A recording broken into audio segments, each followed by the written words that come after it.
بسم الله الرحمن الرحيم.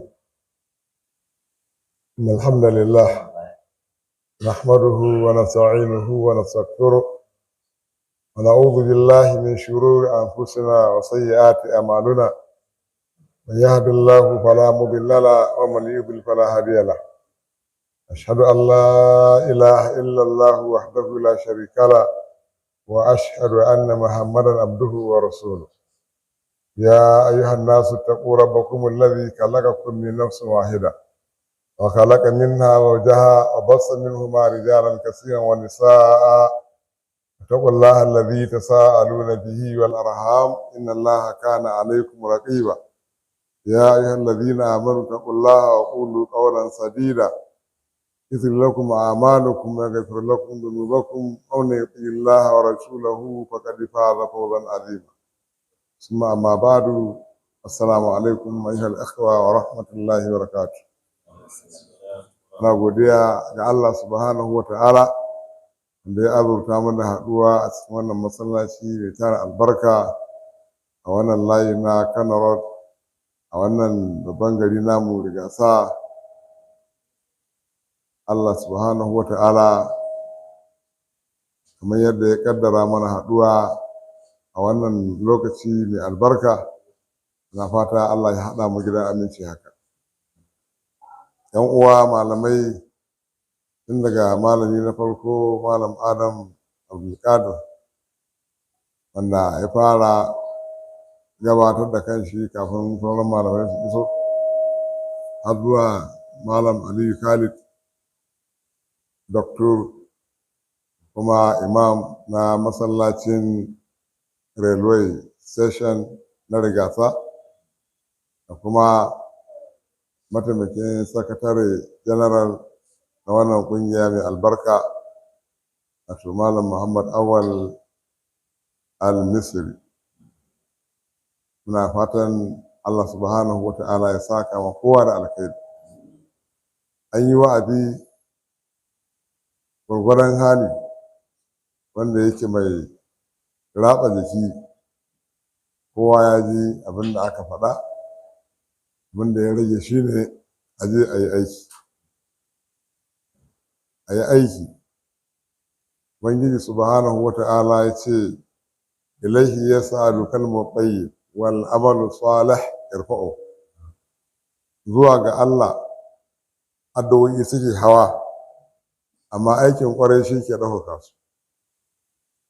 Haka ya daga cikin sharaɗin da ke sawa a karɓi addu'an mutum.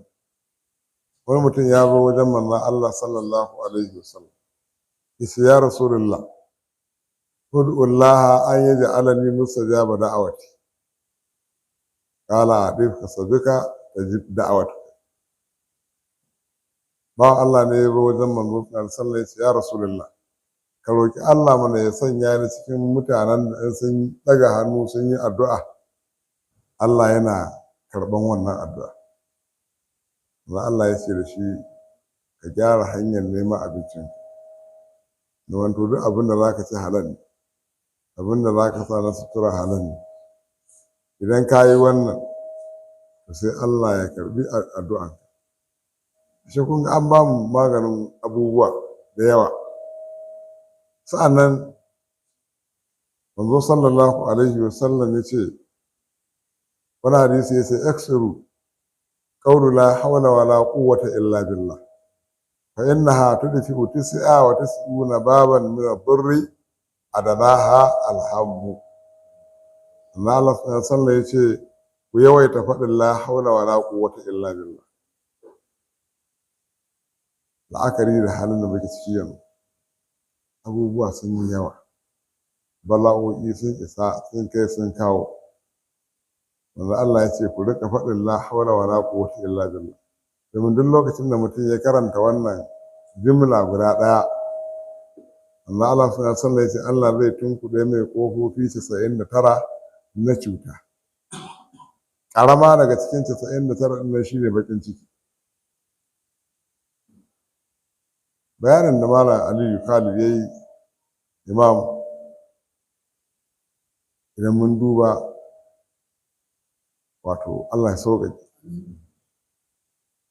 Inda duka zagaya asibiti haka za ka ga mutane, wallahi abin da ya faɗa ɗazun nan na ziyarci wani bawan Allah da aka ce ba ya lafiya yana asibitin dole.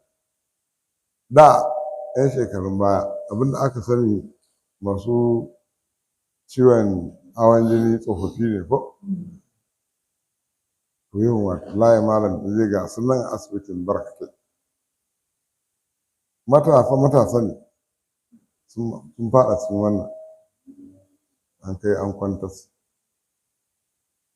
Wani ya ce mun kwanan shi 14 yau. Na jin ko jiya ne ko yau ne ma ya ɗan fara samun damar yin magana, har ya fara gane mutane. Ce na gane ka ba malam Abu Musa ta ba da sai ne. Kaga da ko gane wanda yi ba. Wannan ba Allah da yake magana bai kai shekara 60 ba. Abin ya zama yayi yawa. To mu yawaita wannan addu'a tare da kaskantar da kai da gyara kurakuranmu domin Allah subhanahu wa ta'ala ya yi mana abin da ya dame mu. Allah shi ya yi mana abubuwan da suka dame mu, ya ba mu ikon gyara kurakuranmu, ya yafe mana abin da ya gabata, ya azurta mu da gyara sauran abin da ya rage na rayuwa. Allah subhanahu wa ta'ala muke roƙo ya amsa mana kyawun ayyukanmu, ya gafarta mana kurakuranmu. Ba kawai ta ba lokaci ya riga ya tafi. Muna fata 'yan uwa wayanda suka halarci wannan wa'azi da wayanda ma sun tafi saboda larurori sun tafi, duk wayanda kuma suke da sha'awan abin suka yi murna da abin, to Allah ya tara mu gidan aminci haka. Allah ya saka mu kowa da alkhairi. Wayanda suka taimaka da abubuwan da aka yi amfani da su don gudanar da wannan wa'azi, Allah ya saka musu da alkhairi. Kuma 'yan uwa na nesa da na kusa wayanda suka zo, Allah mai da kowa gidansa lafiya. Assalamu alaikum, aqulu qawli hadha wa astaghfirullah li wa lakum.